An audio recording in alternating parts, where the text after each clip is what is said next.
Good day, everybody, and welcome to yet another episode of Unleash with FTEM, Unleash with From the Expert's Mouth. And today we have with us a special guest, Akash Dahiya, who's a co-founder of SanKash. So, Akash, welcome to the show. Thank you. It's a pleasure to be here, Rajiv. Great. So, without further ado, Akash, why don't you run us with your background so that we get to know about your journey and we'll dive deeper into the current segment of what you're doing in a bit. Sure, Rajiv. No, thank you so much for having me here. As you said, my name is Akash Dahiya. I basically hail from Rajasthan. My father was a banker, so that gave me a chance to stay at multitudes of different locations. He was a part of a state bank. So, born and brought up mostly in Rajasthan, but visited multiple cities while I was schooling. Till about 10th, I was in Jaipur, Udaipur, Kakroli, Rajsamand, and multitudes of these Rajasthan places. And then in 12th, I was here in Delhi at Hansraj Model School, where I did my plus two. Again, an engineering student by background. Like most of the students, I went to Vidya Mandir, was preparing for my engineering, got hold of DC, Delhi College of Engineering at the initial years. But by the time I was too much into the engineering rut, so I dropped off after the first year, decided to pursue something else, and I saw hotel industry as the tourism industry as one of the coming up segments. So back then in 1999, I decided to pursue and drop from the engineering and pursue my hotel management course, and got through from the IHM Pusa. So I went and did my hotel management from IHM Bangalore. Once done there, I passed out. Initial years I was with Hyatt Hotels. Then I decided to do my MBA to further hone my skills. Did it from Narsi Monji in 2006 batch. And once that's done is typically when I took off into the financial services domain. After that, into being corporate for roughly about 20 odd years, understanding the multitudes, the facets of business, got a good opportunity to work in Kotak Mahindra Bank, worked with NIT Limited into the telecom sector. I explored many of these sectors. 2018 is when I decided to merge two of my experiences. One is the hotel school, and the second is my financial services experience. And that's where we merged and we created India's first travel fintech, which is named as SanKash, or which means no cash or without cash. What we did, what we understood from that point in time is that travel is no more a luxury. If it is not a necessity, it is definitely a desirable product. People tend to take breaks. People definitely need to travel. It is not always about holiday and leisure. It is about education. It is about religion. It is about movement. Anything which makes people move from point A to point B is a travel. Purpose could be very different for every individual, and that's looking at the travel as a holistic. We decided to step in and create one of the financial products around it. And that's where we are. COVID was our fair share of luck, which came across during the way where travel was massively hit. But we thought we took it as our second MBA, did a lot of learning and unlearning during that time. But that gives us an opportunity to put down and stay where we are today. And we are one of the fastest growing companies in the domain. And definitely where we are is something which we see is the sky is the limit and will continue to grow at a very exponential speed. Great. That's awesome. And that's quite a lot to pack in. And since there is so much to talk about, let's just go chronologically. And one of the things that I caught from your introduction was the fact that spent a lot of time trying and preparing to get into an engineering course, and then you dropped out of it in 1 year flat. And I see this with a lot of people who may not have dropped out physically, but they have dropped out figuratively out of the engineering domain even after completing their 4 years of engineering, and they literally do an MBA to undo or do a control Z on what they did in the pursuit of their engineering course. So tell us a little bit about that. What went through your mind, and why did you decide to kind of drop out of engineering? So typically, Rajiv, the problem happens when we try to follow and try to do things which other tell us to do. Typically, early on, if we realize that, that's where it is good for every individual. See, typically in India, unlike the West, where child once they crosses 18 decide their own career, and there are multitudes of the career. In India, typically we have seen there are only three or four type of careers which they are being put across to, and there's a lot of societal family pressure in terms of pursue those. Which what it does is, for a kid it makes a myopic decision making, right? That this is something that they do. Typically a student is good in studies means he would be a doctor, engineer, and that will continue to stay for a very very long time. No one can think of a kid enrolling for being an astronaut. Now typically yes, that could happen, but there is a different steps to it, and I would say I was lucky enough to step up and say to my parents as well at that point in time that I can't do it. If I have a choice, if I can pursue it, I will do it half-heartedly. I can't build up a career on it. If I'll build up a career, I'll build a career for you guys, not for myself.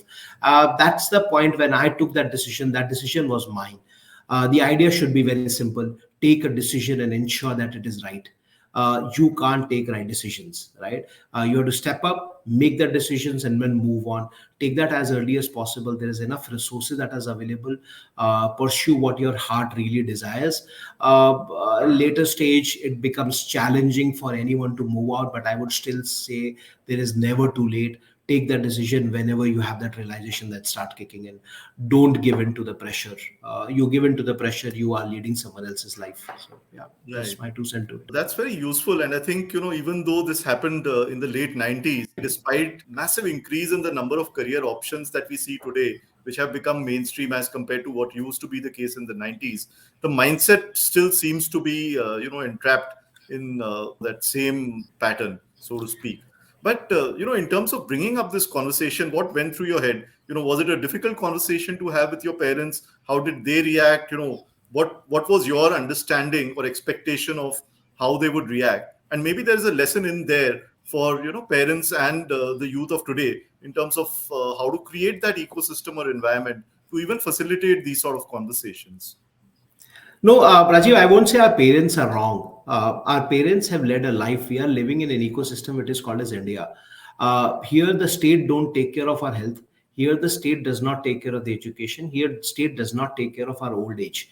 A person has to provide for himself or herself. Now, when someone has to take care of the next 60 years of their life, there's someone who will always advise that this could be the right thing, right? Or this could be a wrong thing. So they were doing what is best for someone to provide for themselves without realizing, yes, there could be other ways to reach that provisioning, right? The moment you have start looking at the career options where you are doing what you want to do and yet earn with it, is something that naturally does not come to India. Roti, kapda, and makan is the constant fear that we as an Indians live in, because there is someone who will replace you in your job, because we are so many. It's a problem and it's a good about having a so many. So typically today I take a sabbatical from my office, the chances that I am replaceable is very high. Unlike if you do that in a West, someone doing my job will continue to do, I will be not, I'm not replaceable right at that segment. Because of that, typically people take up something which is safe, which at least give them that roti, kapra, and makan. But what it goes in the head at that point in time is typically to step away from that basic need. Today there are enough avenues. TikTok has taught us a lot. Social media has taught us a lot. Anyone can be influencer and can make money. The avenues and opportunities are going up and up and up, right?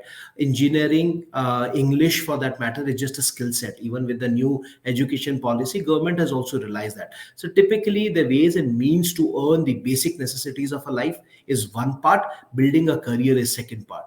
Do that just only if you can mix them together, right? Mixing them together on the pretext of someone else saying it to you really doesn't matter.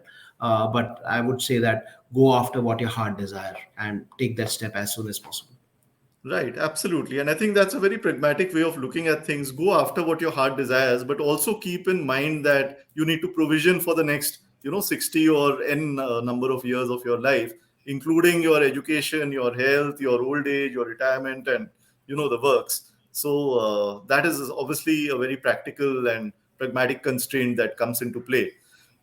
As far as, doing what your heart desires, you present an interesting example where you did hotel management, and probably you were interested in hospitality as compared to engineering. And then you, as you mentioned, you ended up working in very different areas post MBA, which is what usually happens. And then you came back to start a travel company, many years down the line. I would imagine what, at least 15 years post your IHM days, right? Yeah, almost 20 years. Yeah, Almost 20 years down the road. yeah. So how did this happen? And was that element of I want to do something in this domain persistent in your mind throughout all these years, or was it just some randomness that brought about your educational background back to your merging it with your profession? Rajiv, I would say that subconscious mind always plays in your life. Something Hmm. which you like and desire at some point in time is could be the back burner, but it will never die out, right? A student who is good in athletics in his school days will outperform anyone even if he picks up the exercise after 15-20 years. He will never turn obese. If you see RB men, right, typically they go to the NDA, right, spend 3 years on a rigorous physical. They tend not to become obese because that becomes a fact of life. Similarly, happens when it comes down to the career as well. Something which your heart desire, which you truly believe is what you've been doing, that will come back to you and stay inside. Whatever you'll do is basically to garner and create an ecosystem so that to make that successful. I'd say a voracious reader is someone who will never leave the charm of a book, irrespective how long they have stayed on. Same thing happened for me when I realized that the tourism was one thing which always attracted me a lot. I remember in 1996 or 1998, government made LTC from 4 years to 2 years. I realized even government realized that it is important for people to take breaks, which means there are more number of people who will travel. The people will need to move out and step out from their houses. The Right. aviation was growing, become an aviation. So that is the something which give me a charm about the tourism industry. One is stayed in. uh, all the time I start see there are nuances of the industry. Travel industry or a tourism or the hospitality industry is not a well-paying industry. On the practical side, I need to make money, which means I really need to get those experiences. I really need to do well in life so that I can take care of my provisions. The second part is I do have a charm for it, right? Now, how do I bring both of them together? Call it as a 20 years of my preparation, right? It was always in my back head, right? The day I got an opportunity, that's the time when Aadhaar stack happened, when the digitization of the India happened.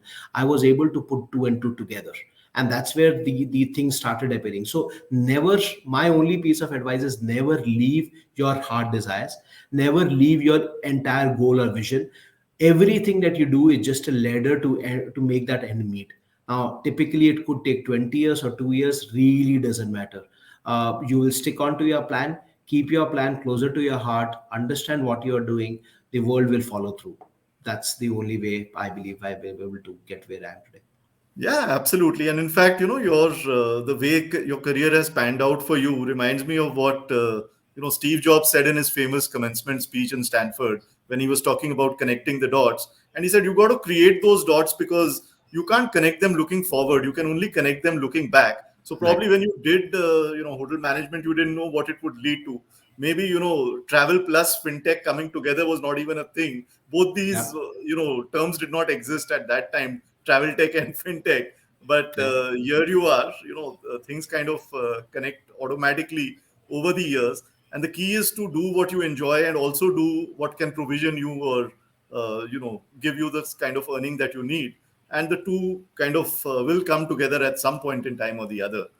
But talking about entrepreneurship, particularly, you've worked for many years and then moved into entrepreneurship. Again, was that a conscious decision, or was it something that you had planned for, as you said, for the last 20 years to get into entrepreneurship, or again was it a quirk of circumstances?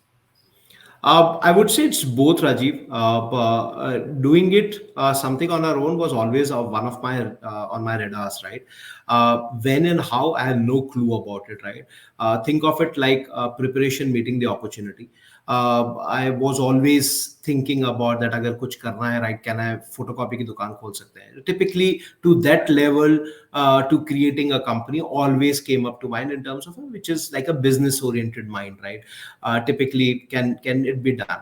Over a period of time, when we started seeing that there is a lot of opportunity that is coming through, there are a lot of conducive environment started happening from in India in terms of the opportunities coming across. Imagine the startup ecosystem which has happened in last 5 to 7 years, no one could even think of a startup right about 10 to 15 years back in India, because the ecosystem was not conducive. Today ecosystem is conducive, people are ready to fund a loss making business. Right. The moment, so as I said, keep preparing the day the opportunity arrives. You never know when it is going to arrive. It stayed on the back of my mind all the time, but eventually when it came up, I jumped into it and definitely created what we have created. Right.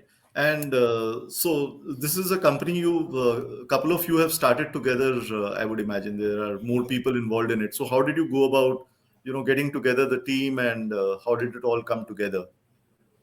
As I say, see, the best barometer for any company or any idea is the best critics are the people which we call as a close and the inner circle. Typically, these are friends and family. At times, you are blessed to have a family who is a critic to you, right? Typically, they will open up, right? And there will always be set of people. One who will always praise you for what you do, and one who will always criticize you for whatever you're doing. I think both have a fair share of it. One will give you confidence, and one will keep you on the ground. The same thing happened when even after working for so long, there are some basic principles of the business which I am aware of. Being the head of marketing, being the chief product officer for the large companies, I know what things that need not to be done. But typically, when we started off, the first idea that I pitched was to my wife. She again come from about 15 odd years of the experience. She was working with Indigo Airlines at that point in time, and she was the first one who said, "I want to come in as a co-founder." And that's Mhm. where the journey started, right? She had a belief in the idea so much so that she and us, both of us, quit together. And this is the time when she was expecting a second baby at the 6 months pregnancy, right? Taking Okay. the step, because we were so much convinced about the idea that we did not see that is it the right time or not the right step, right? And we decided, and one way about the entrepreneur and starting a business is burn the bridges. There cannot be a chance where you said, agar nahi chala to this is what I do. That never works. Burn Right. the bridges, because there is no option. As I said, take a decision and ensure everything that it is right, which means you really need to ensure that everything is happening the way you have planned it for. Right. Okay, so that was what people would, I'm sure they would call it a brave move for, a couple, working couple to, both of them to leave their jobs, especially when the wife is expecting. Yeah. So, uh, one very interesting thing you mentioned about, burning the bridges. So, is that, more of a mindset thing, or is it more of something that you do in practice that you're burning the bridges? So typically, it is important to burn the bridges when it comes down to decision making. Okay. You need to it's only on decision making. Burning a bridges with people is something that you should never do, right? The moment Right. you will not have an option, you will do anything under your capability to ensure what you have taken is to ensuring it reaches the end point. Does not happen with people because you need to maintain those relationships. But burning is a bridge. So for example, when we started off, the first thing is obviously quitting the job together. We were so convinced about it. The next big thing we did is giving out to a large consultancy firm a huge amount of money to do a market research for us. We knew if we could give that check to that company, there is Mhm. no turning back. We Right. took that check and give it out to those guys, which was our savings, irrespective it's just a large amount or a small amount, but that was a substantial amount that we give out to that company to only to carry out a market research for us. Once that was done, it was it. We realized now to earn it back, we have to earn it back from the business. What Mhm. we have done is quit the job, which means now we have two options: either search for the another one, which is a cumbersome task. It's rather than we go out and start, see, any which way to find a job, you have to give interviews. The Right. secondly is to get the money for the business, you have to go and give interviews to the investors. Which one you Right. pick up, right? So it's Right. might as well pick up the secondary part. So we said, okay, interview to the na. We believe in our business, so let's do that as a better thing to do rather than Right. doing the what we were doing earlier. Right. Okay. And so your approach was that with your bootstrapped funds out of your own savings, you commissioned a market research. And, I don't know of too many entrepreneurs who would do that, or aspiring entrepreneurs who would do that. Is that somehow a result of, all your experiences of working with large corporates in the marketing domain, because you understand the value of validating the market size and your, go to market strategies and everything else before you actually start putting in money to build the business? So typically, while working in the corporates, absolutely right, Rajiv. We realize one thing: most of the products and the pilots fail because there is something what we call as a missing PFM, product market fit. Right now, if there is no PMF available, right, typically the product will die out, and that happened to 90% of the new companies that come up, because Hmm. most of the companies start with the idea in the founder's head. Whether there are actual takers of the customer, you never know. That can only someone, a third party validation can actually put it across. If the market, so there are two ways to do it: one, someone else the research about it, or secondly, you put the product in the market and see whether you are able to drive that consumption. Now, driving that consumption is a long haul process, right? Which means you need to have that minimal product, take it to someone, Correct. sell it, and this is a long. The secondly is to do a market research. Does that happens or not? At least it'll give you some indicative idea of what exists or not. So Right. to do that PMF is something that you definitely go after the market research, get that validation in place, understand that what you are going after. They will throw out some numbers and the data on your face, which you can help you, because see, building up a business is 80% strategy, which you do in a room. 20% is execution. If the strategy is not right, you can't design your product, you can't go after the consumer, you can't market it Right. well. Now, for that, you definitely need someone who is strategic bent of mind, who understand the job, and Right. getting them on the board. Yeah, no, that's so true. And typically, what happens is, everybody loves their idea because obviously it Yeah. came from them. So there Yeah. is a natural bias to validate your idea or see it in good light. And there is nothing like a third party validation. Of course, you can do a pilot, but in many business models, that's not feasible or way too expensive or takes too much time.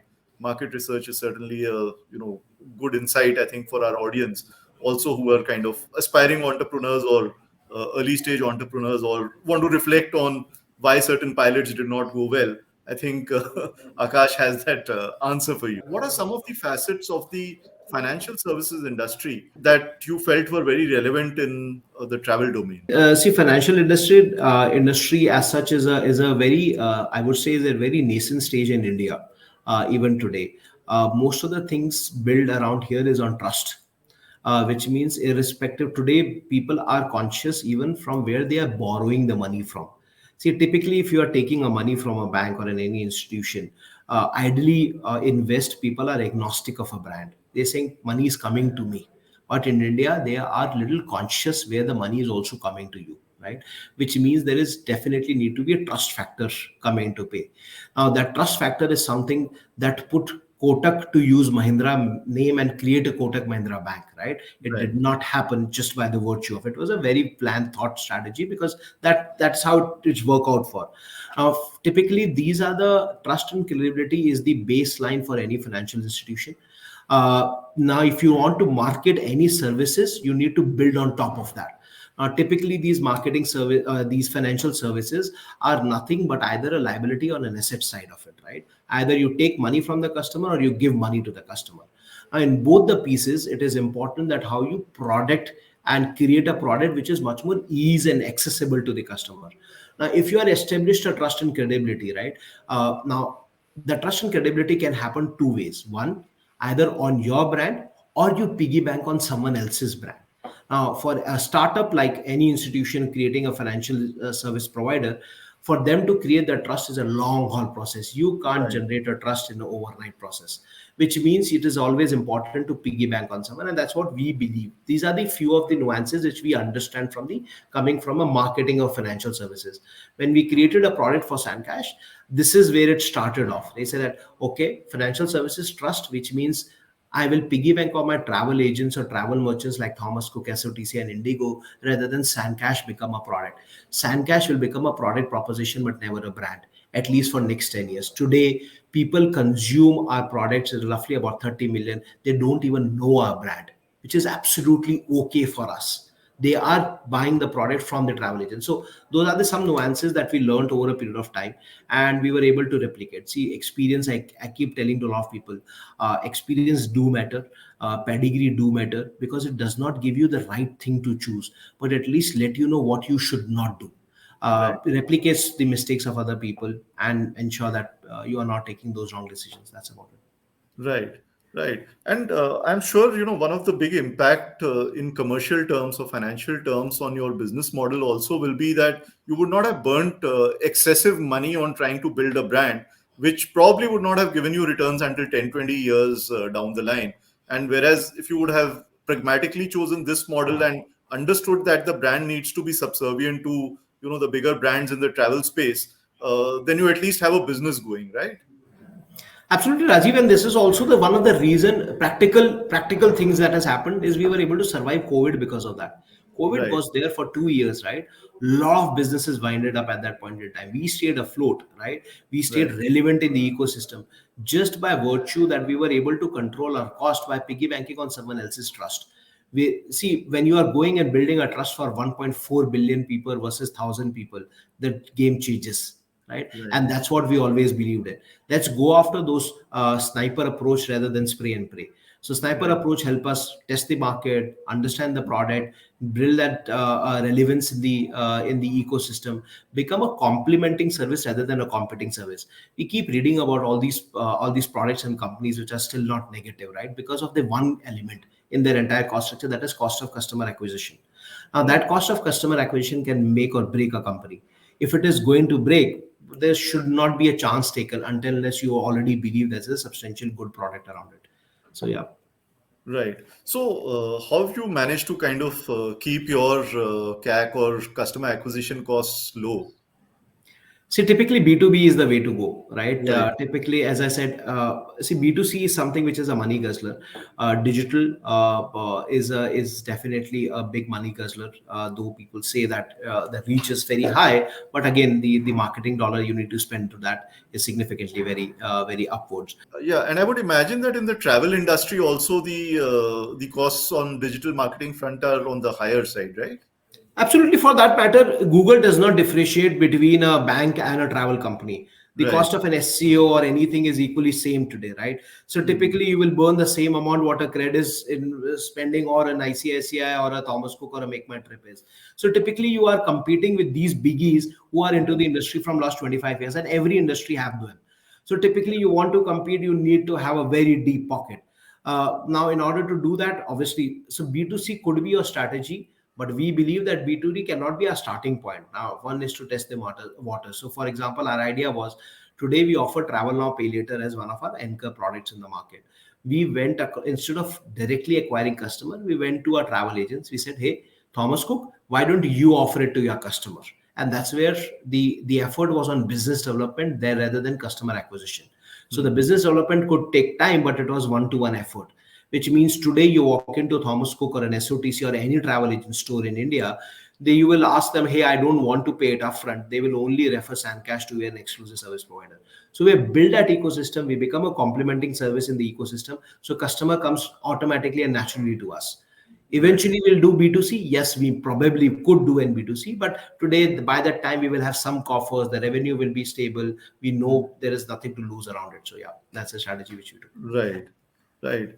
Yeah, that's so true. And I think also from the perspective of planning out one's career, having worked in the corporate sector for 15, 20 years, you would have a very good understanding of how large brands think, how large organizations work, what are their structures, how to go around cracking these B2B deals, which are of course notorious for their long lead times, right? So I'm sure you would have enough leveraged enough of your experience of working in corporate sectors to kind of ink those deals and strike those collaborations. See, Rajiv, I keep telling there are a lot of people who make mockery saying that Ki, yaar, this guy is from so and so college. How does it matter? It actually does matter. Pedigree and where you worked really, really does matter. Today, at this age, at about 40 to 45 years of an age, when we worked at both the places, understood what does a pedigree mean, it does matter, especially when if you are studying in a college which is decent enough, it's a good college, the kind of an exposure which you get from your peer group, the kind of a excess of the books that you get. Now Mhm. it could be a personal choice how you utilize your 3 years or 2 years in that college, right? Right. That's absolutely a personal choice, but you have that advantage today, and there is a reason why you had an advantage is because you deserve it. Now you go out there and reach as much as books as possible, utilize that time to nurture yourself. Don't think about future too much. Future is easy. It's only that how you prepare it today. Similarly, in the corporate world, people say experience taking, it does matter. Eventually, it will help you which road not to take. It will give you the faults. It will make you understand why some companies have become big. So pedigree, which is your college and the and the experience after that, really does matter in making those right choices, which eventually could look right, but definitely will always take you to the path which much more fruitful rather than any other aspect of the life. Right. No, absolutely. I think, everything happens for a reason. And, whether you like it or not, pedigree comes with a lot of effort. It doesn't come, Yeah. automatically. It's so tough to get into, a pedigreed engineering college or MBA college, or, even any of the other Yeah. streams for that matter. And if you get it, obviously, it is because you've displayed certain aspects in your character in terms of putting in the hard work and dedication. But I think, one of the key things is to actually leverage it, not just in those Exactly. 2 3 years, but also in the ensuing 15 20 years, and nurture your networks and relationships, because you never know when they might be useful in the context of whatever you are doing.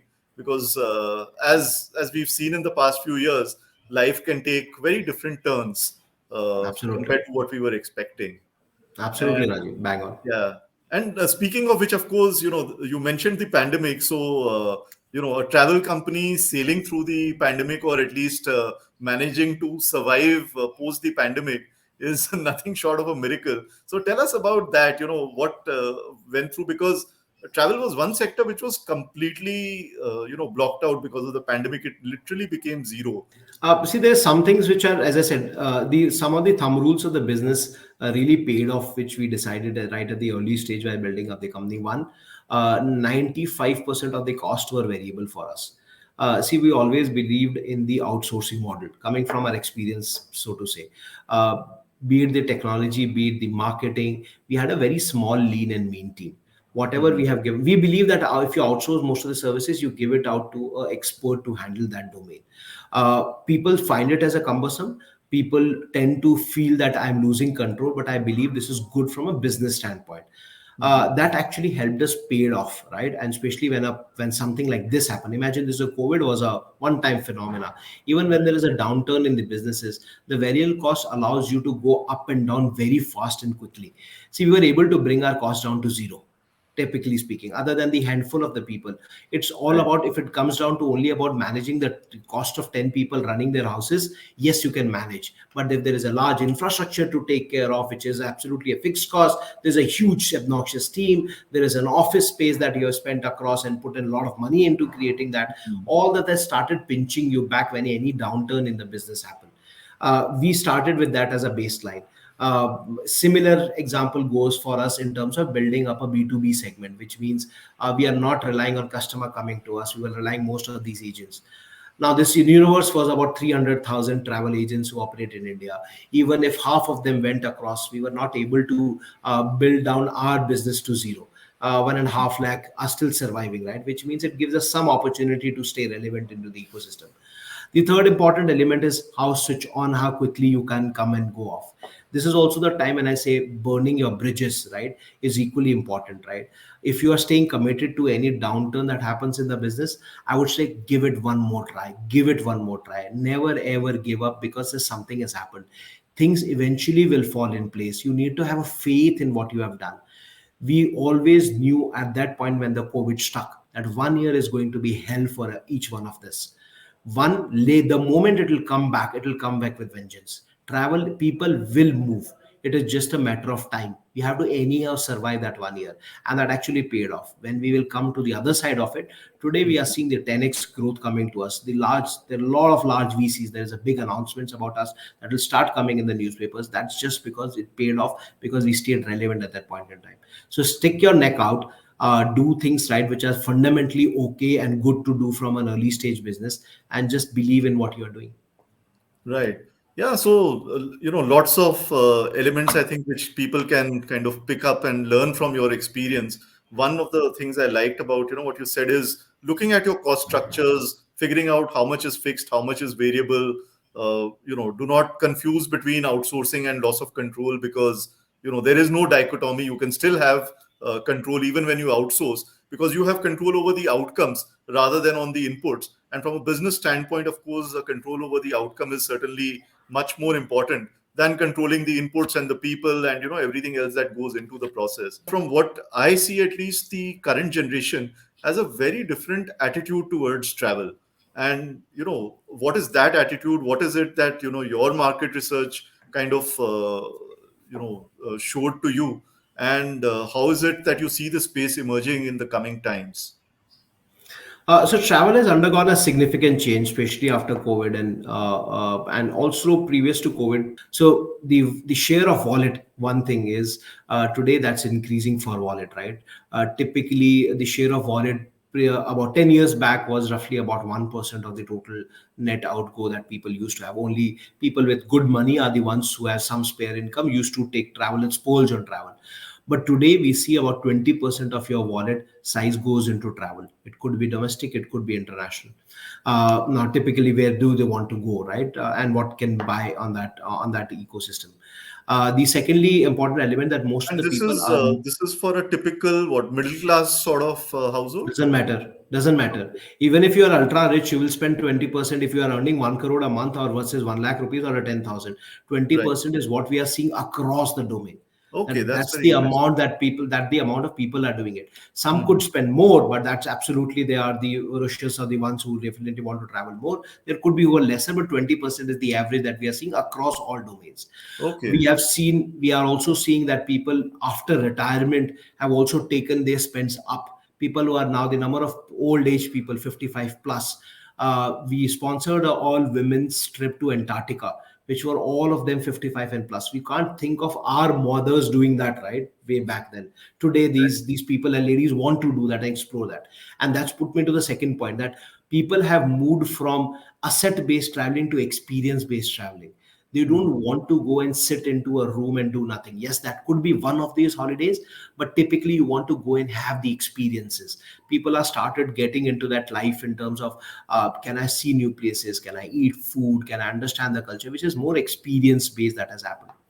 Third important element, that all the around surrounding factors have started playing subconsciously on our mind. For example, movie like Dil Chahta Hai, right? The Right. Bollywood other movies, they started playing very strongly on our head, Right. right? Zindagi na uh, milegi dobara. Zindagi Na Milegi Dobara and all this stuff. Now, Yeah. all these ecosystem plays have started subconsciously hitting us very badly, right? And that's where the people started feel the urge to move out. Today, people need more frequent breaks as compared to 20 years back, right? When did Right. our father take us for a break, right? Hardly once in a year, and typically it was a family reunion, right? Today, the Right. break means I need me time, right? Now, that me times are Correct. more important for anyone.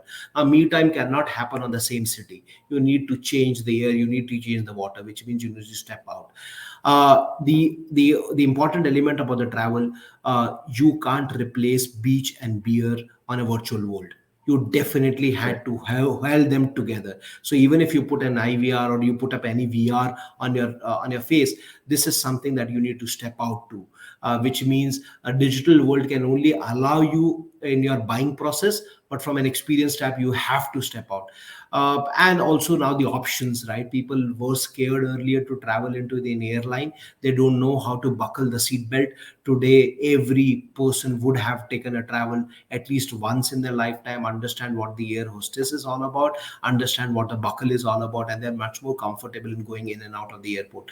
So, given the infrastructure that has changed, travel has become the important element. It occupies 20% of our life, as what we say it. Right.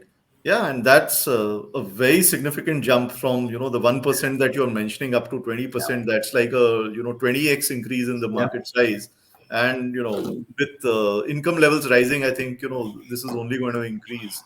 And of course, Absolutely. See, yeah. why did you think Airbnb clocked in 1.9 billion of the profit last year, right? Hmm. These companies are the ones who are going to change the domain, right? And they are the Right. ones who are going to driving the much universe around it. Right, right. And you spoke about market research earlier. So, which of these elements about your business model are those things which you needed validation from a MR standpoint? See, typically, let's say what size of the business? One, is it a big size? Are Right, there any players? How does see?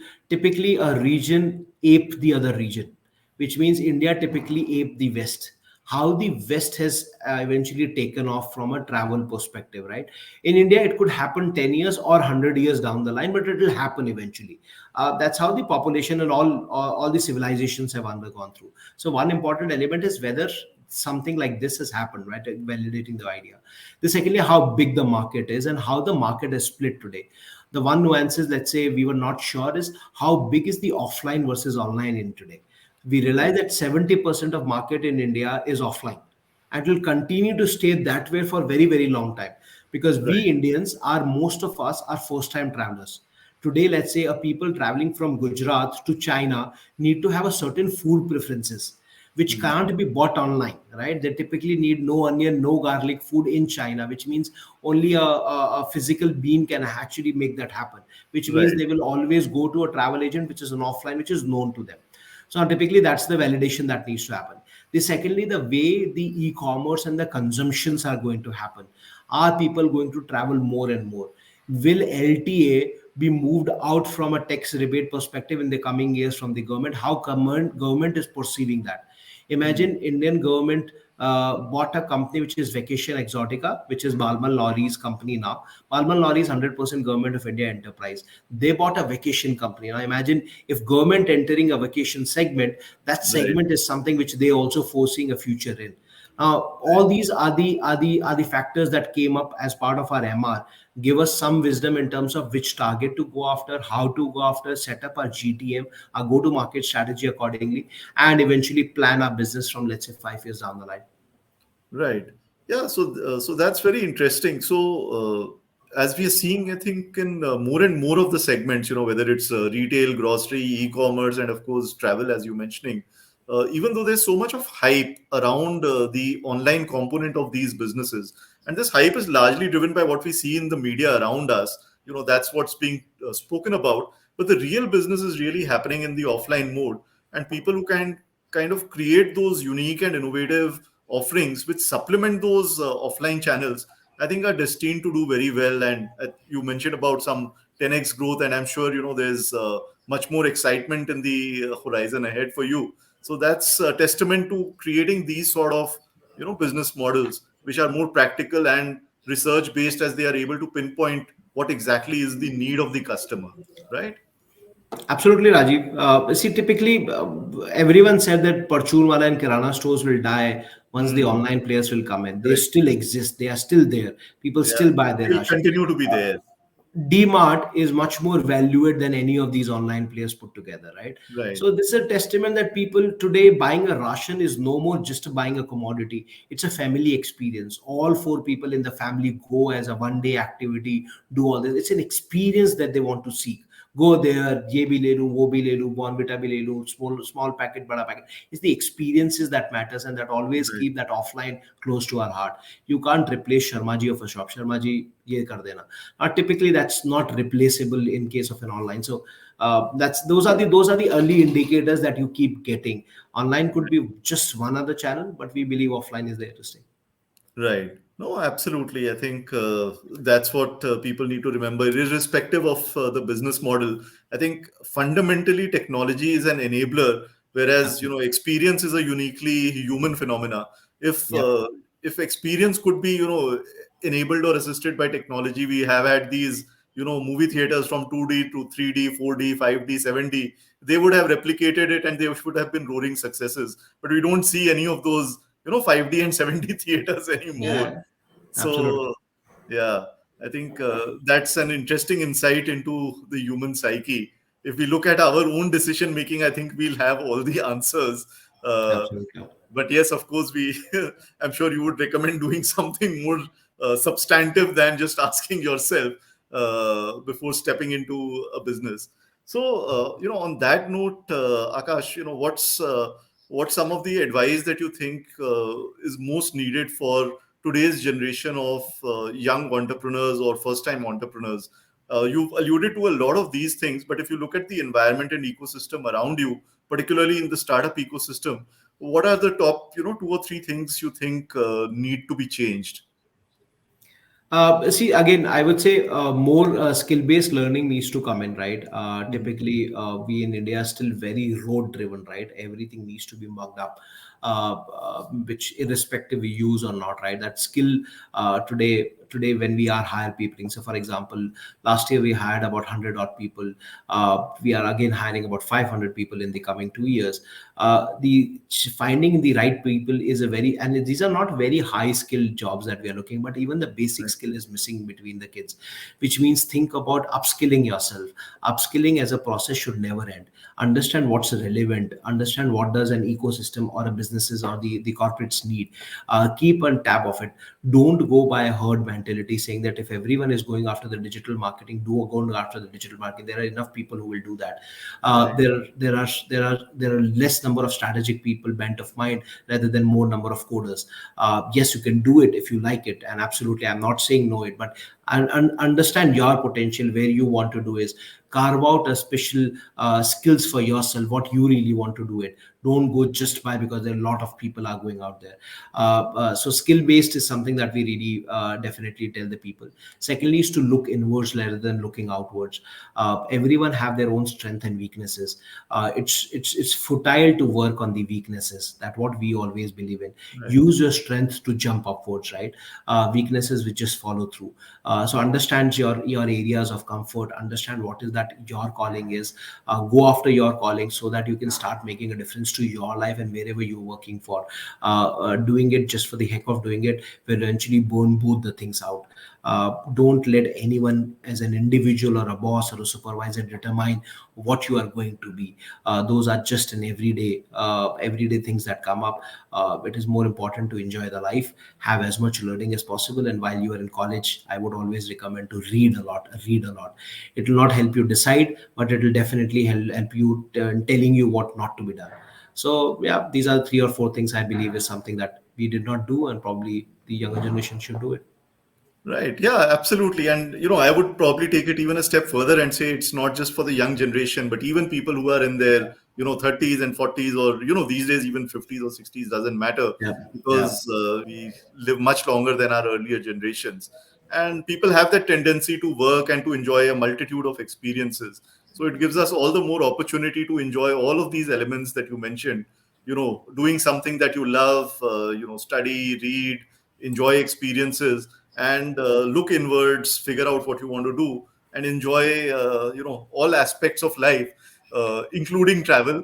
Including, if you yeah. do not have the money to travel, you can travel now and pay later, See you later. as I think is your motto at Yeah, SanKash, right? yep, Uh, yep. so yeah, with that, shout out for SanKash. We'll of course share the links to Akash, his profile, and his company's profile. Although by the looks of it, I think if you're going to any of the large travel agents, offline travel agents, some element of SanKash will be there in the business model, but may not be very visible to you. And that's the beauty of the business model that he's created, uh, with of course a lot of thought that goes behind it, as we uncovered in today's session. I'm sure if you kind of go back and replay the video, you will see how many different elements or threads of learnings have come out of this, just from this one casual conversation. And that's why we believe at Unleash with FTM that there's nothing like learning and sharing from each other's experiences. And on that note, Akash, thank you so very much for sharing your experiences so candidly and so selflessly, and helping out the world at large. So absolutely pleasure. Always a pleasure to speak with the people like you, Rajiv. So thank you for having me there.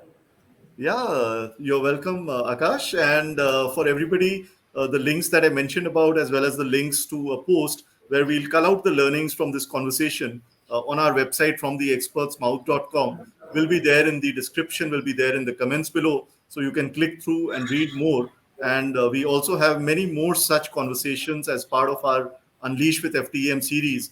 The link to that playlist will also be there in the description and comments.